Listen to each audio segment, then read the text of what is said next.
ಹೊಳೆನರಸೀಪುರ ತಾಲೂಕಿನ ಹಳ್ಳಿಮೈಸೂರು ಹೋಬಳಿಯ ಜವರಿಕೊಪ್ಪಲು ಗ್ರಾಮದಲ್ಲಿ ಯುಗಾದಿ ಹಬ್ಬದ ಅಂಗವಾಗಿ ಸಂಸ್ಕೃತಿಯ ಪ್ರತೀಕವಾದ ಹೊನ್ನಾರು ಉತ್ಸವ ಗುರುವಾರ ಸಂಜೆ 5 ಗಂಟೆಯಿಂದ ಸಂತೋಷ ಸಡಗರ ವಿಜೃಂಭಣೆಯಿಂದ ನಡೆಯಿತು.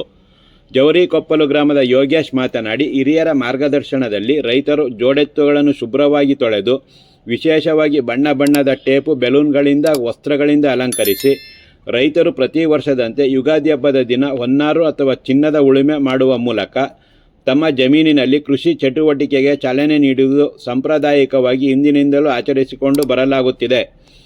ಗ್ರಾಮ ದೇವತೆಗೆ ಪೂಜೆ ಸಲ್ಲಿಸಿದ ನಂತರ ಗ್ರಾಮಸ್ಥರು ಆರು ಕಟ್ಟಿಕೊಂಡು ಗ್ರಾಮದಲ್ಲಿ ಮೆರವಣಿಗೆ ನಡೆಸಿದ ನಂತರ ಹೊಲದಲ್ಲಿ ಹೊನ್ನಾರು ಉತ್ಸವ ನಡೆಸಲಾಗುತ್ತೆ.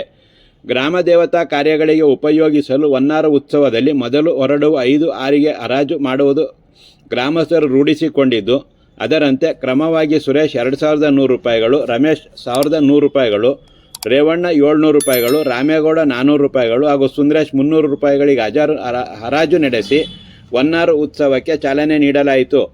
ಗ್ರಾಮ ಪಂಚಾಯಿತಿ ಸದಸ್ಯರಾದ ಪೂಜಾರಿ ಸ್ವಾಮಿಗೌಡ, ಹಿರಿಯರಾದ ರಾಮೇಗೌಡ, ಮಲ್ಲೇಗೌಡ, ಲಕ್ಷ್ಮಣಗೌಡ, ಶೇಖರೇಗೌಡ, ನಿಂಗರಾಜುಗೌಡ, ಮೂರ್ತಿ, ಸತೀಶ್, ಮಂಜೇಗೌಡ ಹಾಗೂ ಇತರರು ಇದ್ದರು.